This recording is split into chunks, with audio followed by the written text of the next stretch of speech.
গাছের মেহেদি পায়ের নখে দেওয়া যাবে কিনা? প্রেগন্যান্সির সময় কি মেহেদি দেওয়া নিষেধ? আকিকা না দিলে কোনো সমস্যা হবে কিনা? ঘুমানোর দোয়া ঘুমানোর অন্যান্য আমল শেষে বলতে হবে নাকি আগে? আমি যে স্বপ্ন দেখি সেটি সত্য হয়ে যায়, ইসলামে এর ব্যাখ্যা কি? সন্তান হওয়ার দোয়া জানতে চাই। চুল ময়লার ঝুড়ির ভেতর আর গোসলের সময় টয়লেটের ভেতরে ফেলা যাবে কিনা? না ঘুমিয়ে রাত 11টার দিকে তাহাজ্জুদ পড়া যাবে কিনা? বিপদে পড়ে স্বর্ণের দোকানে স্বর্ণ বন্ধক দিলে সুদের গুনাহ হবে কিনা? মৃত ব্যক্তিকে স্বপ্নে দেখলে নাকি তার কবরে গিয়ে জিয়ারত করতে হয়, কথাটা সত্যতা জানতে চাই। মেয়েদের কবরস্থানে যাওয়া নিষেধ কিনা এই সম্পর্কে যদি একটু বুঝিয়ে বলতেন। যে সমস্ত প্রশ্ন পেয়েছি সেগুলোর উত্তর দেওয়া শুরু করি। আসাদুজ্জামান আসাদ আপনি লিখেছেন, ঘুমানোর দোয়া ঘুমানোর অন্যান্য আমল শেষে বলতে হবে নাকি আগে? বিছানায় শোয়ার পর নাকি শোয়ার প্রস্তুতির সময়? দেখুন, ঘুমানোর অন্যান্য আমলগুলো আগে সেরে ফেলবেন। আল্লাহুম্মা বিসমিকা মুতু ওয়াহিয়া সর্বশেষে বলে আপনি ঘুমিয়ে যাওয়ার চেষ্টা করবেন। আইরিন শিকদার লিখেছেন, প্রেগন্যান্সির সময় কি মেহেদি দেওয়া নিষেধ? না, এমন কোনো কথা নেই। মেহেদি সর্বাবস্থায় দিতে পারেন, প্রেগন্যান্সির সময় দিতে পারেন, অন্য সময় আপনি দিতে পারেন। যারা এই আইডি থেকে আপনি লিখেছেন আকিকা না দিলে কোনো সমস্যা হবে কিনা? আকিকা যদি দেওয়ার সামর্থ্য না থাকে তাহলে তার জন্য কোনো জবাব দিতে নেই, কিন্তু সামর্থ্য থাকলে তার এটা দেওয়া উচিত। অনেকে আমাকে ওয়াজিব বলেছেন, অনেকে সুন্নতে মুআক্কাদা বা গুরুত্বপূর্ণ সুন্নাহ বলেছেন। শারমিন আক্তার আপনি লিখেছেন, আমি যে স্বপ্ন দেখি সেটি সত্য হয়ে যায়, ইসলামে এর ব্যাখ্যা কি? সব স্বপ্ন সত্য হয়ে যায় মোটেও তা নয়। আপনার কাছে মনে হতে পারে, আপনি বহু স্বপ্নই দেখেন যেগুলো আসলে যা দেখেন তা হয় না। তবে অনেক ক্ষেত্রেই আমরা যা দেখি সেটা পরবর্তীতে ঘটে যায়, এটা অস্বাভাবিক কিছু না।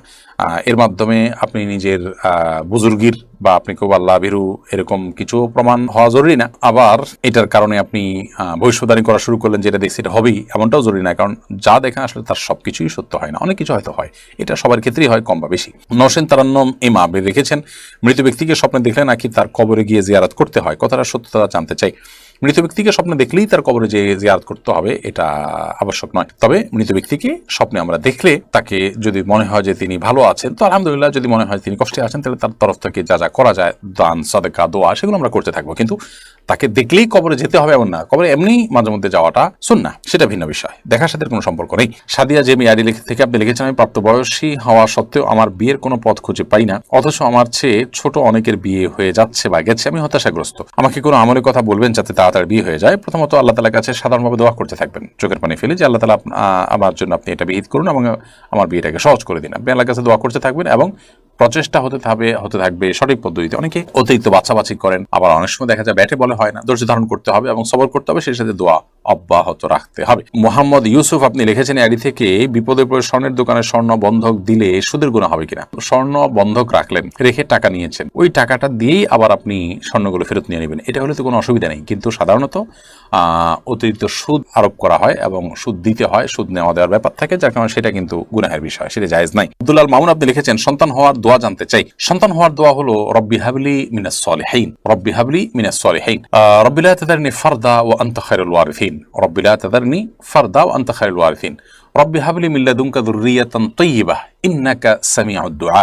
এই তিনটি দোয়া আল্লাহর নবী জাকারিয়া আলাইহিস সালাম এবং ইব্রাহিম আলাইহিস সালাম করেছেন, তাদেরকে আল্লাহ তাআলা তাদের বার্ধক্যে সন্তান দিয়েছেন। অতএব আমাদের সন্তানহীনতার কষ্ট লাঘব করবার জন্য এই দোয়াগুলো আমরা বিশেষ করে আল্লাহর কাছে পাঠ করতে পারি।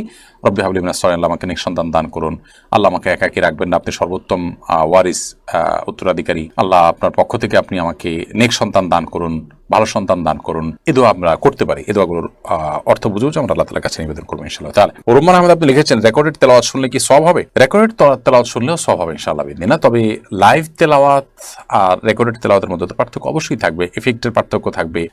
আমরা যখন এটাকে রুকিয়া নিয়ত করবো তখন লাইভ তেলাওয়াতের যে প্রভাব, রেকর্ডেড তেলাওয়াতের প্রভাব সেটা হবে না সন্দেহাতীতভাবে। কিন্তু রেকর্ডেড তেলাওয়াতও যদি আমি শুনি মনোযোগ দিয়ে, অবশ্যই তার মাধ্যমে আমরা সওয়াব পাবো ইনশাআল্লাহ তাআলা। এমডি আব্দুল আলিম সুজন আপনি লিখেছেন, না ঘুমিয়ে রাত 11টার দিকে তাহাজ্জুদ পড়া যাবে কিনা? তাহাজ্জুদ সাধারণত হুজুদ থেকে, যার অর্থ হলো ঘুম থেকে উঠে যে সালাত আদায় করা হয়, কিন্তু আপনি যদি এশার সালাত আদায় করার পর কোনো সালাত আদায় করেন 2 রাকাত 4 রাকাত তাহাজ্জুদের নিয়তে, তাহলে সেটাও এক প্রকারের তাহাজ্জুদ হবে, যদিও সেটা আক্ষরিক অর্থে যে তাহাজ্জুদ, তাহাজ্জুদের যে শব্দের অর্থ সেটা এখানে পাওয়া যাচ্ছে না, তারপর এটা এক প্রকারের তাহাজ্জুদ বা এটাকে কিয়ামুল লাইল বা রাত জেগে সালাত আদায় করা হিসাবে বিবেচিত করা হবে। বিধায় আপনি এটা করতে পারেন।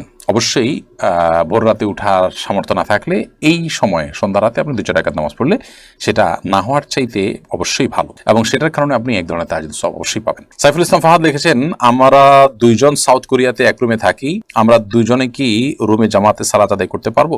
যদি আশপাশে মসজিদ খুব ধারে কাছে না থাকে তাহলে অবশ্যই আপনারা দুজন মিলে জামাতে নামাজ পড়বেন, একা একা নামাজ পড়ার চাইতে, সেটি আপনাদের করা উচিত এবং এর কারণে আপনারা জামাতে সওয়াব পাবেন ইনশাআল্লাহ। তারা খুশবু অ্যাড থেকে লিখেছে আপনি কি কি আমল দ্বারা দোয়া কবুল হবে। দোয়া কবুলের কিছু সময় আছে, সেগুলো দোয়া কবুলের জন্য গুরুত্বপূর্ণ। আবার দোয়া কবুলের জন্য দোয়ার আগে পরে দুরূদ পাঠ করা, আল্লাহর প্রশংসা করা, সেটা খুবই গুরুত্বপূর্ণ। হালাল উপার্জন করা আরও বেশি গুরুত্বপূর্ণ দোয়া কবুলের জন্য। এবং কায়মনোবাক্যে দোয়া করা, আল্লাহ কবুল করবেন সেই দৃঢ় বিশ্বাস রেখে দোয়া করা এবং মনোযোগের সাথে দোয়া করা, এগুলো দোয়া কবুলের জন্য অনেক গুরুত্বপূর্ণ বিষয়। ঝর্ণা বেগম আপনি লিখেছেন চুল ময়লার ঝুড়ির ভেতর আর গোসলের সময় টয়লেটের ভেতরে ফেলা যাবে কিনা। মানুষের শরীরের প্রত্যেকটা অঙ্গই খুবই গুরুত্বপূর্ণ এবং সম্মানীয়। ইসলাম মানুষের শরীরের প্রত্যেকটা অঙ্গকে মর্যাদা দিতে বলে। আল্লাহ সুবহানাহু ওয়া তাআলা বলেছেন ওয়ালাকাদ কাররামনা বানি আদম, আমি আদম সন্তানকে অর্থাৎ মানুষদেরকে মর্যাদা দিয়েছি, সম্মানিত করেছি। অতএব মানুষের শরীরের কোনো অংশ, অঙ্গ, চুল, গোপ অথবা আপনার দাড়ি কিংবা আপনার নখ, এগুলো নোংরা জায়গায়, ময়লা জায়গায় ফেলাটা অনুচিত। কিন্তু এটা ফেললে যে কোনো বড় গুনাহ হবে এরকম না, কিন্তু অনুত্তম এবং অনুচিত পর্যায়ের গুনাহ। সেক্ষেত্রে এগুলোকে আমরা একত্র করে মাটিতে যেমন পুঁতে ফেলতে পারি বা মাটিতে ফেলে দিলাম, মাটির সাথে মিশে গেল, সেটা হতে পারে, কিন্তু খুব নোংরা বা ময়লার সাথে সেটা ফেলাটা অনুচিত কাজ। সাদিয়া ইসলাম প্রিয়া আপনি লিখেছেন মেয়েদের কবরস্থানে যাওয়া নিষেধ কিনা, এই সম্পর্কে যদি একটু বুঝিয়ে বলতেন। দেখুন, মেয়েদের কবরস্থানে যাওয়া নিয়ে আমাদের দুটি মত আছে। অনেক উলামা ইকরাম বলেছেন মেয়েরা কবরস্থানে যাবে না, গেলে গুনাহ হবে। অনেক উলামা সেটিকে অনুমোদন করেছেন। মূলত হাদিসে আসছে নবী সাল্লাল্লাহু আলাইহি ওয়াসাল্লাম নারীরা অতিরিক্ত কবর জিয়ারত করে যারা, তাদের প্রতি লানত বর্ষণ করেছেন।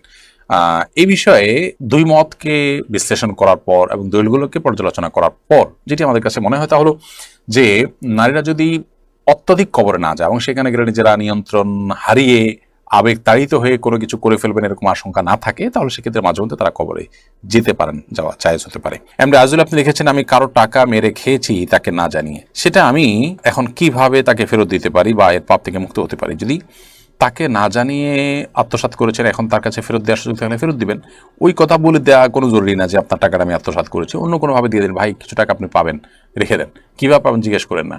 অথবা আপনি তার অ্যাকাউন্টে টাকাটা ঢুকাই দিলেন, তার বিকাশ টাকাটা পাঠিয়ে দিলেন, যে কোনোভাবে আপনি কৌশলে টাকাটা তার কাছে দিয়ে দিলেন, অথবা তিনি বেঁচে না থাকে তার ওয়ারিসদেরকে দিয়ে দিলেন। যদি তাকে পাওয়ার কোনো সুযোগ না থাকে তাহলে তার তরফ থেকে গরিব দুঃখীদেরকে দান সাদাকা করে দিলেন, ইনশাআল্লাহ আপনি দায়মুক্ত হবেন। মারিয়াম জামিলা আপনি লিখেছেন গাছের মেহেদি পায়ের নখে দেওয়া যাবে কিনা। কোনো অসুবিধা নেই। আমরা অনেকে মনে করি মেহেদি এটা মাথায় বা দাড়িতে দিতে হয়, এটা বোধ হয় নখে দিলে অপমান হয়।